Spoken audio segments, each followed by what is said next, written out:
How do you feel about ghosting? If you get ghosted, it has nothing to do with you. You didn't do anything wrong. You didn't do anything to deserve it. It's the other person's cowardice. What should that first date look like? It's a first date. If you can hear each other, I'm happy about it. I don't care what it costs. It shouldn't cost that much. You're strangers. At what point do you define the relationship? I want you to have met this person enough times, have enough data points on this person, that when you decide to be exclusive or when you decide that this person is your partner, not much changes.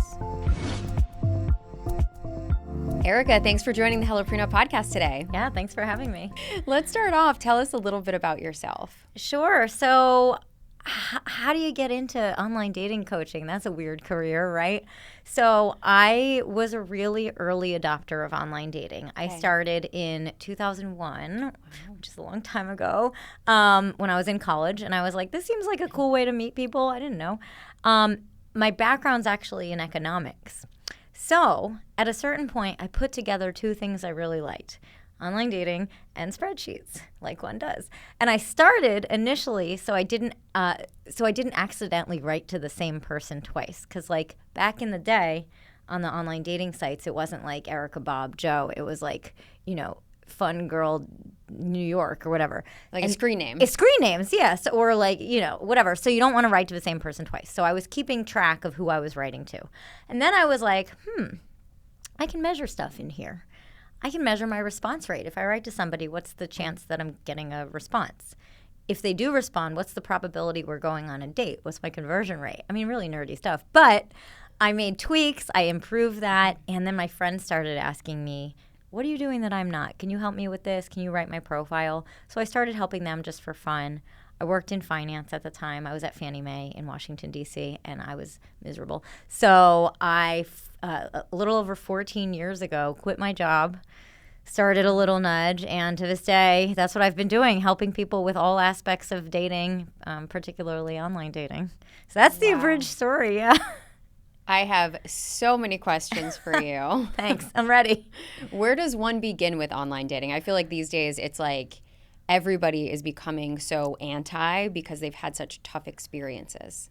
I think everyone is anti-everything these days. Yeah. Like, I don't know anyone who likes anything. No one likes the weather. No one likes online dating. No one likes TV. I think it's popular to complain right now. And I don't want to disregard people's feelings about online dating. Like, I understand the frustrations, and people can have some really bad behavior sometimes. But I think it's easier to complain sometimes than it is to actually learn to use the tools to your advantage. Like, if I have a toolbox and I don't know how to use a wrench and a hammer, I could just complain this toolbox doesn't work, or the hammer hit me, or I could be like, I'm going to learn how to actually use them correctly. I can't necessarily control the results, but at least I know what I'm putting in is the correct thing to be putting in. So I know people are negative on it. All I can do is teach people how to use them properly, and just like anything in life, figure out what to do with bad behavior and not accept it anymore. Where do you begin? Well, if I were giving you advice, advice, right now I have about 90% of my clients on Hinge. It's just very popular. Is it my favorite? Who's to say? But it's popular. It has a nice user interface. It works well. It's easy to read. The font is large. That's my biggest issue with Bumble. The font is too small, and I feel like I have to squint. So I would probably put you on Hinge. I would also help you craft.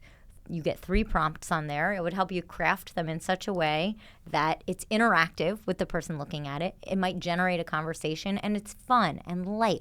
We're not going to get deep. We're not going to get to the core of your being. The profile is just for someone to be interested enough to write to you and eventually go out with you. That's it. So I'd have you start with Hinge. Okay, so I have so much experience online dating. I didn't want to assume anything. So much experience. Okay. I met my ex-husband on, I think it was Match. Uh-huh. I have been online dating. I'm dating someone now who I really like, who I met on Bumble. But I was on Hinge and Bumble. Sure. And, the experience was very different than it was like 10 years ago. Yes, because Match. it's saturated now. Yes. Everyone is on there. And the more people you have, the more room there is for people to be bad. And I think that the number one complaint that I hear from my friends who are online dating, or multiple of them quit on a regular basis, they say there just is no way to like connect with people, and they feel like they have all of these matches, they don't hear back, or they write a message, or like they're not getting the actual in-person dates the way they should be. What would you recommend to them?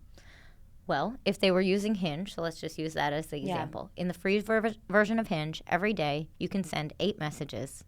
It cuts you off at 8, okay? I would recommend sending 8 messages every single day. I let people take the weekend off, so Monday through Friday. Okay. That's 40 a week. Response rates are very low. They're around 10%. So of those 40 messages you send, you might get 4 responses. That's actually pretty good, 4 in a week back. That's not counting whoever comes in and likes you. Of those 4, obviously, some won't be able to carry a conversation. Some will jump to sexual too fast. Some will just drop the ball. Some will whatever. So they'll sort of weed themselves out. Of those 4, maybe 1 or 2 should lead to a date. If you're converting 1 every week to a date, I would be thrilled.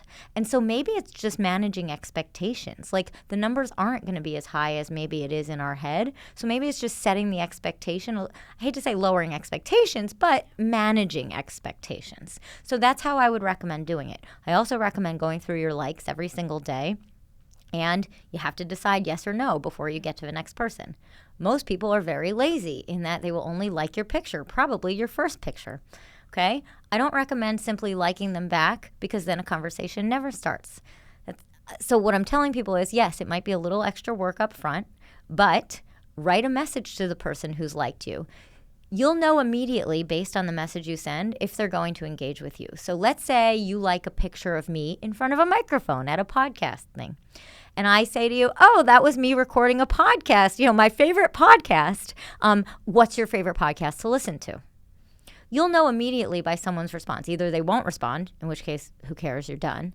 They'll say, hey, sexy, in which case, you're also done. They'll say, hi, how's it going, which I have a bone to pick with that, which we can talk about later. Or they'll actually engage, and they'll be like, actually, I've never heard of that one, but I really like the Moth podcast. Is that something you've listened to? And now you're talking about podcasts, and you're actually engaged in a conversation. How long does that conversation go on before you switch to text? I'm glad you asked it in that way because I don't let people switch to text before planning a date. Really? Yes. Here's why. Why is that? Okay. So to answer your first question, within 1 week of matching and starting that conversation, I want you to be planning a date. I don't want you to be talking longer than a week without a date. You don't have to meet within the week, but at least be going towards a date within that week. Otherwise, momentum is lost and it just won't happen. I'm going to ask you, why do you like to switch to text? And then I'll tell you why I don't recommend it. Because I think that you get to a certain point where you've had enough conversations with someone. And I'm at that point, I would be sure. Do you want to meet them? I'm going to meet them. Okay. And so it makes sense. It feels a little bit more personal to then text. And it's more convenient, I think, too. Is it, though? I mean, you can check the app just as easily as you can check text. If you already are at the point where you know you want to meet someone, there's no wrong or right. Yeah. Except you're wrong. I mean, you're the expert. You're the expert, clearly.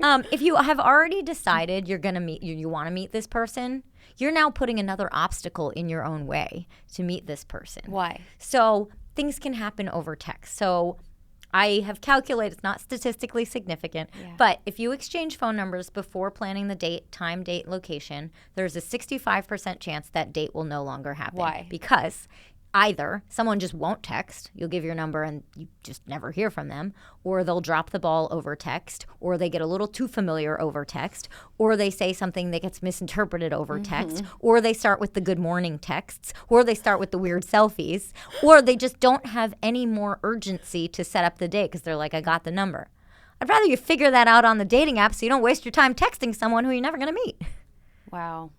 You've probably seen a lot more scenarios than I have, which is where all of your data comes from. I just know my heart sinks when a client says to me, oh, yeah, we were chatting and we just exchanged numbers. And I'll say, do you have a date planned? No.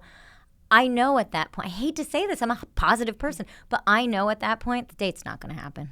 How long should people wait from like the first interaction on a dating app to meeting? Like, what is that time span? Again, I want you to at least be planning a date within a week. But how much are you like communicating in that week? I'd say few back and forth on either side. Okay. Enough to know that this person can carry a conversation. Okay. They're not gross. They're not inappropriate. Yeah. They know how to ask a question back. I mean, that's a huge question I get. Like, what do I do? I'm only asking questions. They don't ask any back. I have like a whole thing about that we can talk about. Yeah. But so at the point where you've decided, okay, this person is, I want to meet this person. They've sort of earned that time with me. Schedule a date. That could be within 2 days. It could be within that week. Should the guy always ask the girl out? I know it's most women's preference that the guy asks her out. Yeah. That's okay. That's fine to have that preference. I understand that preference. However, men are often conditioned to do the thing that the last woman wanted. And so if the last person he was talking to wanted to talk for 3 weeks before going out, he might think that all women want. He just extrapolates, So if it's taking a while, I recommend as the woman, you either just suggest meeting, or my favorite line is, I'm really enjoying our conversation. Where should we go from here? Because that way you're basically saying, okay, I'm ready for the next step, but let's see what you think it is. What is an example of a successful initial communication to date where it was one of the first dates the person went out on? Let's do it. Let's make an example. Okay. So I'm ready. So you've liked my podcast picture, and I've said back, "Oh, thanks. I was recording an episode of my favorite podcast." Any you listen to?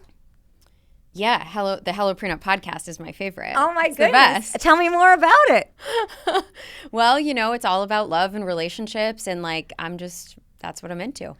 I think that's great. Do you have any book recommendations on the topic? See, this is a failure because you're only asking me questions. Yeah, right? you haven't asked me anything yet. We'll get to that. I'm working. This is why I'm so bad at it. Keep going. We'll bring it back. Okay. Yeah, I'm reading so many books this summer. How about you? To be honest, I'm one of those people who buys more books than I'm capable. I love a bookstore.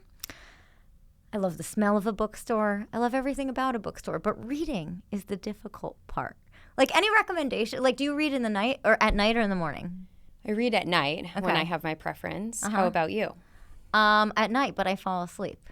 I don't know. Is there a bookstore here that you love? Yes, there's a bookstore in Seaport, and it's great. And it's a very I can't remember the name. All right. I'm going brain dead here. I mean, that's convenient. Do you want to grab a coffee and meet me at that bookstore? Oh my God, you are so good at this. You're so good at this. I was trying to get it to something tangible. Yeah. So food is tangible, drink is tangible, coffee is tangible, a bookstore is tangible. Something tangible where I can transition to asking you out in that way. In a heteronormative relationship, right? Yeah. So that dynamic. Is it okay if the girl says that to the guy? Sure. And you think overall that is totally the same? Fine. Okay. And if she wants to do it more passively because she's not comfortable being more assertive about it, she can say, should we? Should we meet at that bookstore and for a coffee? Seems like a great way to get to know each other. What is the difference between online banter and that communication and meeting in person? Can we go back to one thing? Yeah. You made a note that you weren't asking me questions. Yes. So I have a rule when that happens called 2QS. You give someone 2 chances to ask you a question, and if they don't, you do a statement. So, that's a really cool picture of you in Paris. When were you there? August. Oh, nice. Is August a good time to go to Paris? Yeah, it's great. Have you been? See, you actually asked me a question. Let's say you hadn't. Okay. Just say yes, it's great. August is great for Paris. Good to know. That's it. That's what I would do if the other person's not asking questions. You just end with a statement. You're not being like, why didn't you ask me a question? Don't you have it? We don't need to teach grown-ups how to talk. Yeah. But you're just going to end it kindly. They've sort of ended it already. You're just shutting the door. Have you had any clients who just can't? Probably. Are just because I think you get into this cycle, right? Where if you want a relationship and you're on the apps, it can become basically another job. Yes, that is true. Especially if you're sending 8 messages a day. I mean, I don't want that to take more than about 20 minutes. Okay. So I generally do recommend that people log in twice a day, 15 minutes earlier in the day and 15 minutes later in the day. Okay. Because it should take time and effort and energy. Anything important in life should take time and effort and energy, sometimes money. Right. But no, I don't want it to become a full second job. Yeah. And I think like a lot of people don't feel like they have the bandwidth for it. I mean, they just kind of. I think a lot of people flail and they don't know what to do on there. And so I try to give people actual guidance. Log in for 15 minutes in the morning, 15 minutes at night. Maybe in the morning, 15 minutes, you're sending your 8 messages. Maybe in the evening, 15 minutes, you're responding to messages, you're seeing the likes that have come in. In addition, I recommend people go to 3 events per month, 1 singles event. So maybe that's like a speed dating or some sort of mixer. Are those through Hinge or where do you find them? Just you can look on Eventbrite or just anywhere, just anything you find. And then the other 2, just things you like anyway that you'll be happy to do whether you meet someone or not. Maybe that's a comedy show. Maybe it's a trivia night. Maybe it's a painting class. I don't know, anything. And so that way you're getting out there. You're putting yourself outside your comfort zone. Can we guarantee you're going to meet someone? No, obviously not. But again, I want you to give yourself every opportunity possible to meet someone. What should that first date look like? Let's say they secure the date. Good job. What's the ideal first coffee, date? drink, walk. I mean, something really simple where you can hear each other. I know there's some dating coaches out there who I completely disagree with who are like, coffee dates are low value, low effort. It's a first date. If you can hear each other, I'm happy about it. I don't care what it costs. It shouldn't cost that much. You're strangers. And so I just recommend, something that you can add more time if you're enjoying yourself. Like you can add dinner if you're enjoying yourself and you want to elongate it. You can go on a longer walk, but you're not required to. It has a nice end point if you want. Very simple. You don't have to like reinvent the wheel here. And then on those first couple of dates, what do you talk about? Good question. A lot of people think that, and again, there's no wrong or right way to do things. I give the advice that I know to work. If something else has worked for you, that's totally fine, and I support that. But I'm not going to give the 5% advice when I could give the 95% advice. Yeah. I recommend the first few dates, we keep it pretty surface level, pretty light. Things you like to do, hobbies, travel. People are so worried these days about, quote, wasting time that they try to ask a lot of personal questions, in my opinion, too soon. They'll ask about previous relationships. They'll ask about how long you've been single, why your last relationship ended. Goodness gracious. Things that could be really traumatic for some people that you don't want to be talking to a stranger about. So I recommend for the first few dates, just keeping it light, keeping it casual. You're going to learn a lot more from observing someone and truly listening to what they have to say than asking questions out of context. So, like, I'm sure you've been on first dates, everybody has, where someone, like, bashes their ex. Okay? You'll learn so much more about that person, how they speak of someone they used to love, which is a red flag, if you're bashing your ex on a first date, versus if you come out the gate asking about their ex. You've helped thousands of people navigate dating apps. Indeed. What do you wish they did more of? I wish they included more positivity. Like, I find that many people with the tools can get the results they want. But if you go in thinking all blank are blank, fill in the blank. All men are bad. All Hinge dates are low quality. All women are gold diggers. I'm making these up, but it's all stuff I've heard. Wow. If you go out there with that attitude, you will constantly find examples to prove yourself right. And so what I wish for everyone is that they went in with more of an open mind, thinking, yes, most people are not going to be for me, but some are, and I can't wait to find them, versus, no one out there is good enough. Because then you're sort of bringing that negative energy onto dates. I see it all the time. And even if the person is a great fit, they're thinking, oh boy, this one's jaded, What do you wish everybody knew before swiping? I wish everyone knew that online dating is just a tool, and it's only as good as the users. I wish everyone knew that it's not online dating that's necessarily the problem. I do believe technology is a problem sometimes because people feel like they can be incognito. They can hide. We've all seen online trolls and haters and all that stuff. Like, people think there are no repercussions, no consequences. I don't think that's the fault of online dating. I think it's a consequence of technology. But do you think online dating gives people the permission to just perpetually optimize, looking for the next person? I've gone on a date with someone great, but there could be someone better, so I'm going to keep swiping. Permission, no. But perception, yes. I think if you're inclined to always think the grass is greener, the online dating apps can certainly help you facilitate that mindset. But I think if you're of the opinion that if I meet someone great, I'm totally comfortable exploring that, then it doesn't matter. So I already think that's a mindset in there. And online dating, yeah, it looks like you have unlimited options. But it's someone's mindset and attitude that'll keep them swiping. How has online dating changed in the last 5 years?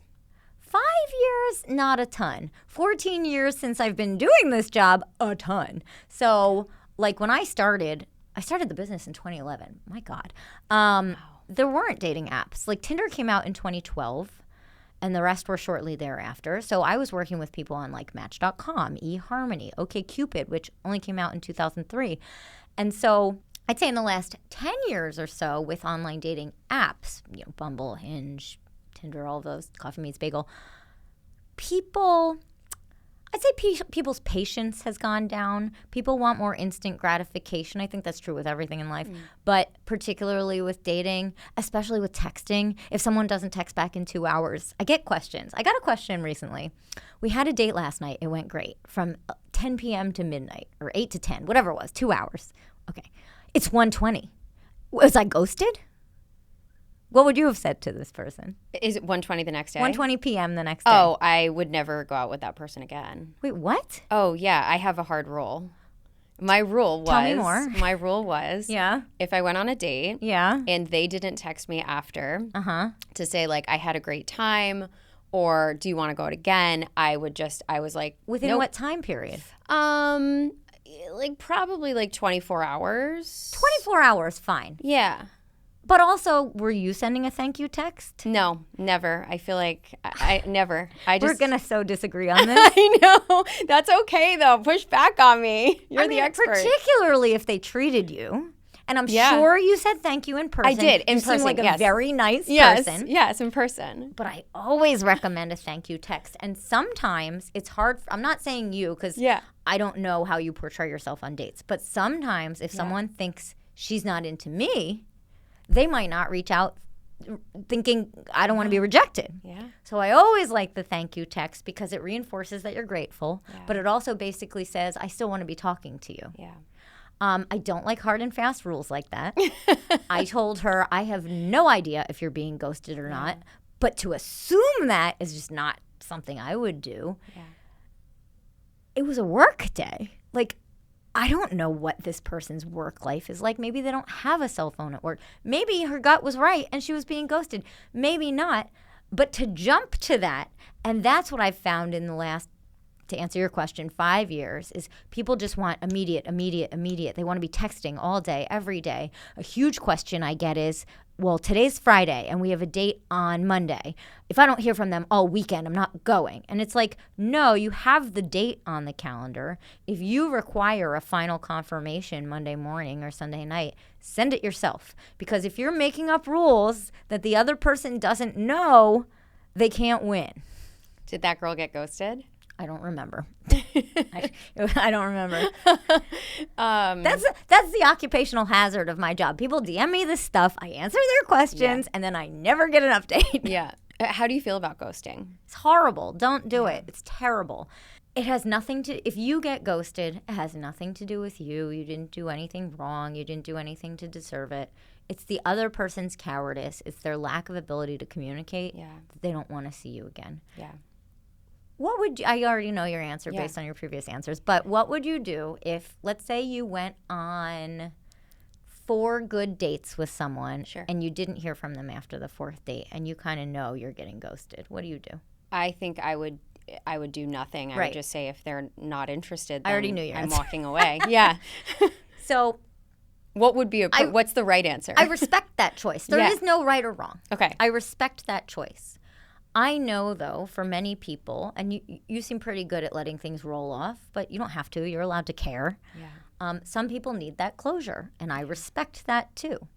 And so I have a little message that I have people write sometimes, like, disappointed I didn't hear, especially if you had written something and they didn't answer. That's what I consider ghosting. Okay. If neither of you contacts each other after any period of time, I don't necessarily consider that ghosting. I consider that mutual lack of interest. Yeah.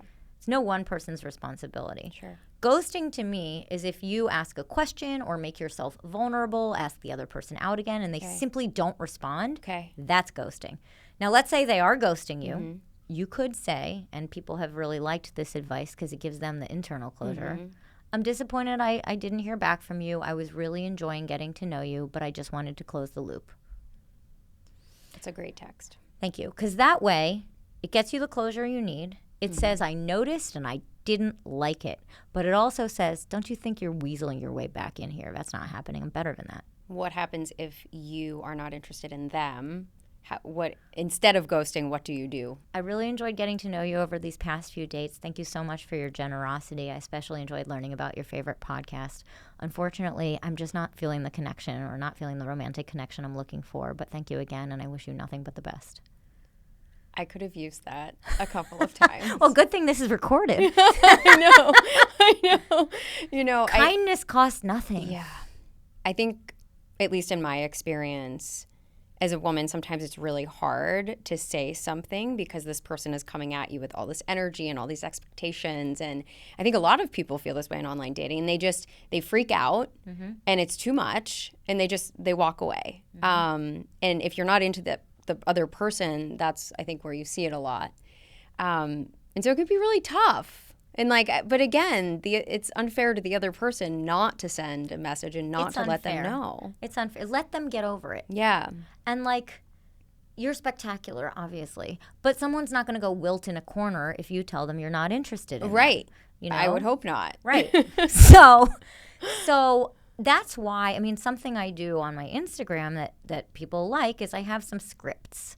In fact, I have 2 complete highlight reels of 100 scripts each. Oh my gosh, this is great. So many different scenarios that you might need a script. The biggest one that people like is after a first date, they ask you out again, and it's basically what I just said. Thanks again for a nice time. Unfortunately, I didn't feel the connection I'm looking for. Wish you all the best.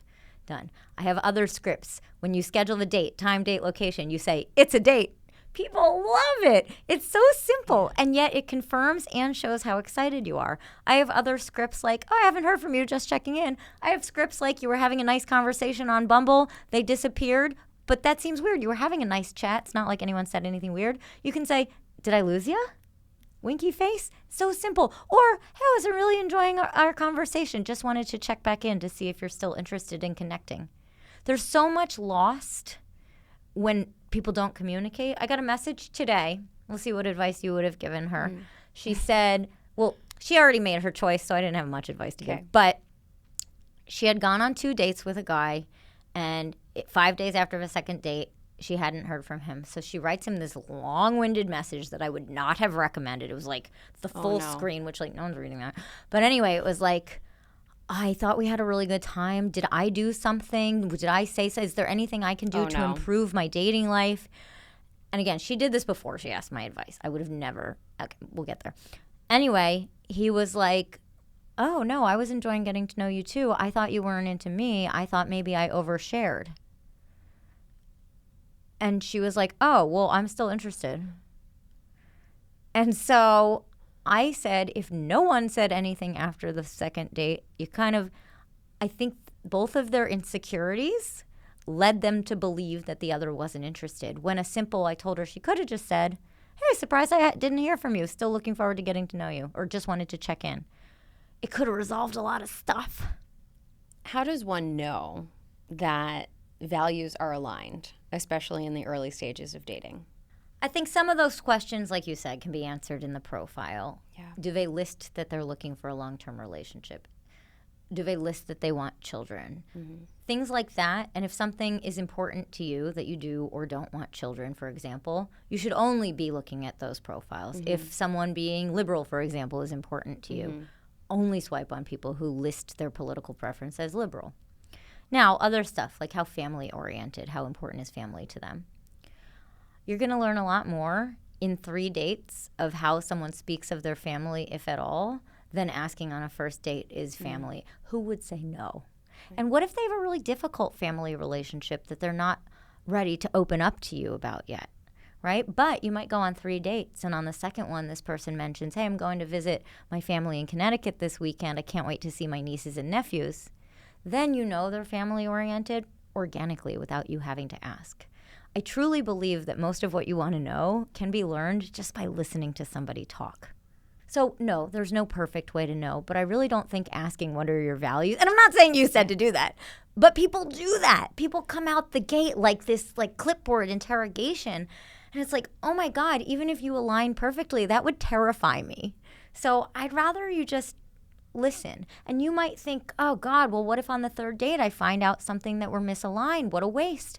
I don't see taking 3 dates to get to know someone a waste, because clearly it took those 3 dates for you to figure it out.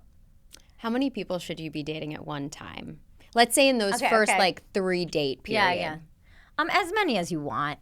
I mean, I do recommend entertaining going out with multiple people in the early stages, partly because you don't know any one person enough, and partly so you don't get fixated on any one person. I know some people don't feel comfortable with that and they only want to date one person at a time. And I caution them. I say, if that's your choice, that's totally fine. But I don't want that to increase the perceived seriousness of this person just because you've made the choice that you only want to see one person. How many? I don't know. It depends on your mental capacity for going on dates. Some people go out every night. I think that's nuts. Like, whoa. I think 2 a week sounds nice. Whatever you're comfortable with. Sounds exhausting. Okay, then 1 a week. More than 1 a month, I would say. Yeah. And at what point do you define the relationship? Like, at what point do you decide we're not dating anybody else and we're going to take this more seriously? When you're ready. I don't have a big rule on that. What's the average? I don't think there is an average. I would say anywhere, but someone asked me a question yesterday, not this question. I don't remember what it was. And I said somewhere between 2 and 8 months. She's like, that's a big range. I'm like, because I don't know. Actually, that's not bad. I would say between 2 and 6 months. I mean, it would be very difficult to date multiple people over the course of 2 months. You don't have to. Even if you decide I only want to focus on this one person, that doesn't mean you necessarily have to define the relationship. But if you're like, I'm really enjoying this and I really just want to focus on that person, that's great. I'm not telling you have to. But I don't want you to define the relationship until you know what you're getting in that relationship. And what I mean by that is I want you to have met this person enough times, have enough data points on this person, that when you decide to be exclusive or when you decide that this person is your partner, not much changes. You know, it's like a job. Like when you get promoted at a job, is it because you're all of a sudden like, boof, wand, you're promoted, and now we do a new job? Or is it that you were probably doing the new job anyway, and now you get the title and hopefully the money to go with it? That's how I want it to be when you define a relationship. Like you're already doing relationship-y stuff. Now you get to be in it. Right, great. I have a question for you. Okay. So a lot of people are in 2 camps on this about some people want this, I call it the free trial. You say, I want to be exclusive, but I'm not ready to put a label on it yet. And then sometime down the line, maybe you do. How do you feel about that? No, I think if I like someone enough to date them exclusively, meaning not going on other dates, then I feel very comfortable. I mean, because at least for me, and I know some of my friends are similar in this way, is I'm very particular. So when I find someone I really like them, and I'm pretty honest about that. I agree with you. We did it. A lot of people have such a fear, and I don't know if it's a fear of labels, and I don't know if it's a fear of, well, if it doesn't work out, I have to tell people I broke up with my boyfriend versus just like some guy I was seeing exclusively. Yeah.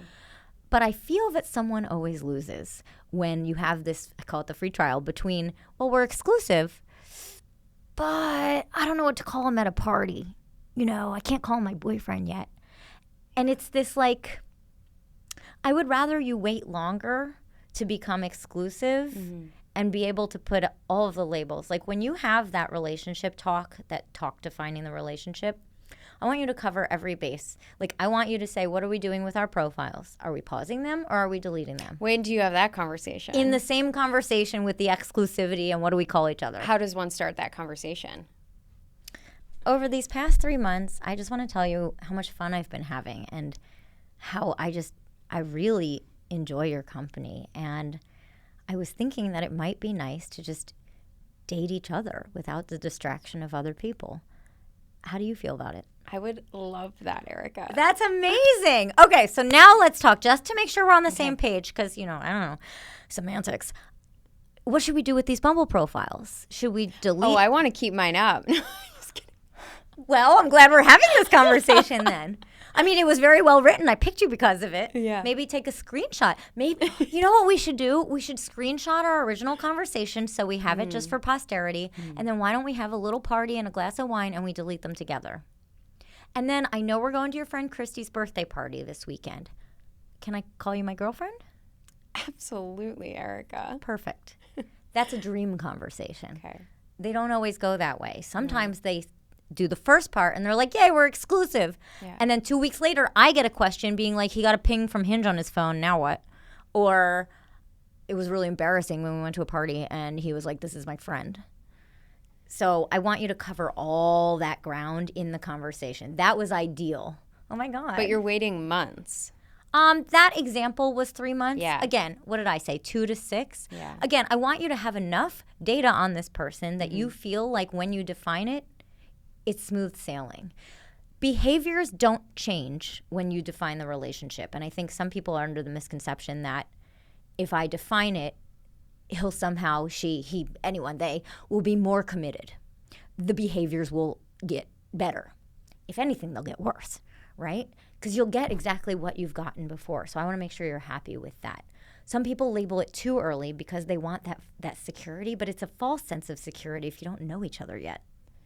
Do you think there's a breakdown between how Gen Zs and millennials view all of this? Oh my God. Yeah, everything is so nebulous with Gen Z. I'm trying to learn, I had a whole post yesterday on the lack of punctuation people are doing, the Gen Z lack of punctuation, and it's driving me nuts. And I'm trying to get on board because I want to look cool, but it turns out I'm not that cool. I like periods and exclamation points and question marks. I can't help it. So yes, Gen Z has a lot of terms that I don't agree with. The talking phase, oh my God, you're dating. What's the talking phase? Oh, well, it could mean anything from we're talking on a dating app to we're sleeping together every night. If someone says, I'm talking to Joe, it could mean I'm literally talking to him, or it could mean he's basically my boyfriend, but not. Just watch The Bachelor. This is how I learn all this stuff. Yeah. It's mind-blowing, okay? So stuff like that, I'm just define things. Because even if you disagree, I'd rather you disagree and figure it out early so you're not blindsided later. What do you think is the aversion to defining things for Gen Z? I think it's that they don't want to be put into a box. It's a protection mechanism. If they're not my partner, then how hurt can I be? They can't hurt me. Right. Yeah. So if you're talking with someone, you're sleeping with them. I'm stuck on that. No. I didn't say necessarily. It can be anything. If someone who's in their 20s says, I'm talking to Joe. Joe and I are talking. That could mean, I swear to you, that could mean anything from literally we had one conversation on the street, but it probably means either we're talking on a dating app and we haven't met yet, or it could be that all the way to we've been on a few dates, to we sleep together. It could be anything. Just like hooking up could sort of mean anything. I mean, heck, my mom says hooking up and she means I'm getting together with Randy for brunch, So just like that usually means sex, but it doesn't always. Do you think there's a right time to take that relationship to the next physical level when you're first dating? And do you have a certain rule around that for your clients? I don't have rules. If you know it's going to make you feel badly about yourself if you don't hear from them. Yeah. It's usually a woman who's upset if she sleeps with someone and she doesn't hear the next day. So I am, putting those pronouns on it. I would say then wait longer. I want you to be in a place where you're pretty confident that you'll just talk the next day. Yeah. So I don't have rules on number of days or dates or hours or anything like that. Just when you feel comfortable. If you're looking for something longer term, I generally don't recommend sleeping with someone too soon, first date, second date, because it attaches you emotionally, attaches you hormonally prematurely. You don't really know this person well enough yet. But if you do and it felt right in the moment, who are we to judge? What about the first kiss? Enjoy it.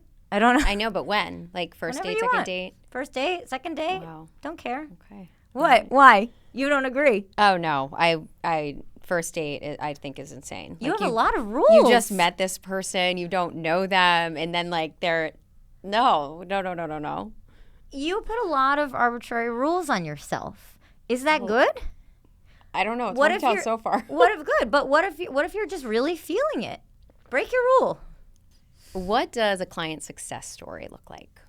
I would say success takes many forms. You know, when a lot of people call me to potentially work together, they say, "What's your success rate?" What does that mean? You know, I ask them, "What does that mean?" And, you know, most want to be in a long-term relationship, and I always say I can't control that. But what I can control is you go on more dates, you get more interest online. That said, one of my favorite ones was, it was probably 8 years ago, but I still think about her. Young woman, early 30s, had an arbitrary rule, she thought, of not dating somebody with children from a previous relationship. And she went out with a guy, and she really liked him, and he had a 3-year-old. And she was like, I don't know what to do. It's like something I never thought I wanted. And I said, I couldn't tell her what to do. That's so personal. Yeah. I said, but if you go on a second date, you're not committing to anything. You're committing to a second date just to see how you feel. And she liked him again on the second date. So she went on a third date. And we sort of, our contract ended at that point. So I never, that's the problem. I never get updates.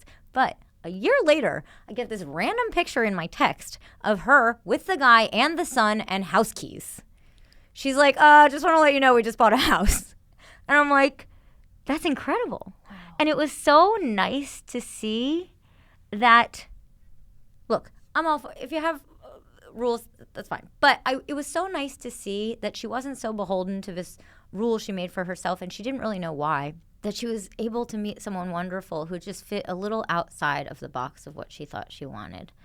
I sometimes call it dating NATO, not attached to outcome.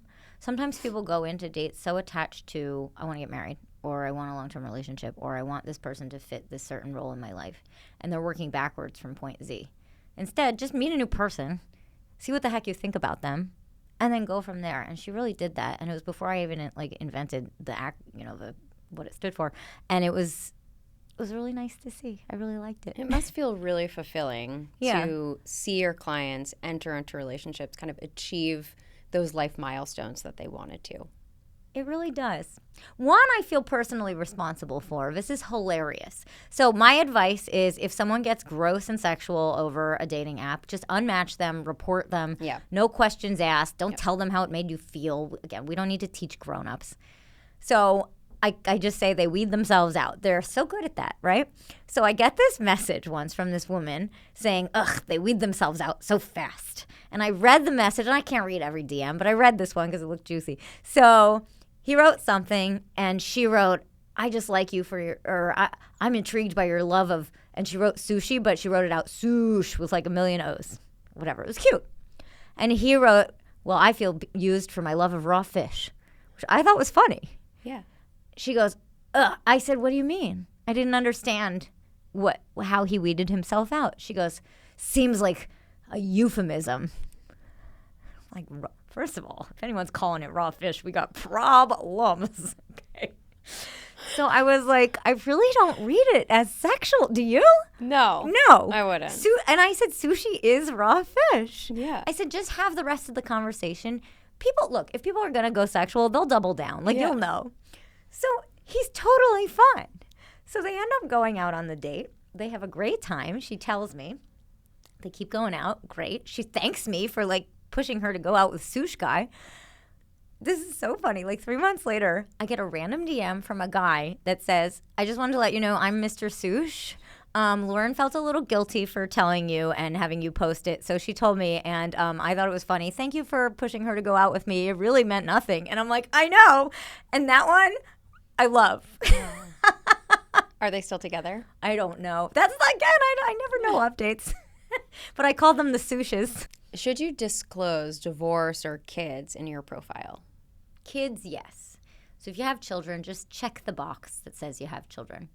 I actually don't let people use the word disclose. I say share, Because disclose kind of sounds negative, right? It sounds like you're probably not going to like this thing about me. When should I tell you? Whereas share is like, this is a significant part of my life. I think I will share it with you. So kids, for sure. The dating apps don't have a slot to say prior marital status. I wouldn't put it in the profile. I think that's unnecessary. But if someone asks, of course, tell them. But I wouldn't go into it being like, I'm divorced. You know, it's part of your story. Yeah. I mean, even if you were just telling a story and you said my ex as part of the story, it's clear that you have one. Okay. Red flag, green flag, or deal breaker. They avoid talking about their past relationships on date 3. I see that as neutral because I know you didn't want a long-winded answer, but I could see how someone could think it's a red flag thinking they're hiding something. But I also see it as like they're still warming up to you. It's still only a 3rd date. And again, it could have been a traumatic experience, could have been anything, and I can understand them not wanting to share. So neutral. If someone asks you questions that are premature, like tell me all the gruesome details about your divorce, you can just say, I'm happy to share more about that once we get to know each other a bit better. They often talk about their exes. I don't like, depends on what they say, but I don't like it regardless, so red. They're still friends with their ex. I think that's green. It depends on the relationship. If they have children, I'd rather them be friends than enemies. It really depends on the nature of the relationship. It's not a hard and fast rule, but I'd say that's more green than red. They're always looking at their phone when you're together. Oh, I don't like that at all, red. However, you can just say, hey, would you mind putting your phone away? I find it a little distracting. I ask my friends to do that when we're out to dinner. Yeah, I do too. Yeah. So it's interesting because you might love that they respond to you really quickly over text, but also they're doing that to someone else then. Yeah, no. I'd rather someone respond when they're available and Agreed. put it away when they're present. They immediately start talking about marriage on the first date. I want to get married one day. Okay. Mm-hmm. I want to get married to you one day. Yeah, that's red an flag. obvious red flag. Okay, I'm just checking. On date 2, they're already making plans for months in the future. Months, I would say I'm really flattered that you're thinking about us for months, but let's just focus on putting a 3rd date on the calendar. So it's like pink. They don't have social media. I think that's more green than red. I know some people are like, but how do they exist? They exist because they're sitting in front of you. At least they're not obsessed with how many likes they're getting on TikTok. They admit to Googling you before the first date. Depends on what they said they learned. Like if they admit to Googling you in like a cute way, fine. But if they're like, so how was your Aunt Roz's 70th birthday party last week? Red. They don't confirm the date at least one day before. Do you have a time, date, and location set? Yes. It's fine. That's great. If you need confirmation, go ahead and get confirmation. Most important is, do they show up on the date? They don't text a thank you after the first date. I don't see an issue. Look, if neither of you wants to see each other again, you're probably not going to text after the first date. I'm not going to dispute that if someone's really into you, they're going to text you after the first date. But I just think it's nice practice to say thank you. But if they're not super into you, do you really want to go out with them again? Okay, well, we don't have time for this. We could go on forever. Thank you so much, Erika, for being here. This was so much fun. Where can listeners find you? Oh, this was fun. Thank you so much. Anywhere online at A Little Nudge. Most of my content's on Instagram at A Little Nudge. And I offer always a free 20-minute consultation to see if we should work together. But yeah, this was fun. Just more of this advice, just on a small screen. Amazing. I have plenty of friends to refer to you, Perfect. so I will be doing that. Good. Thank you. Thank you.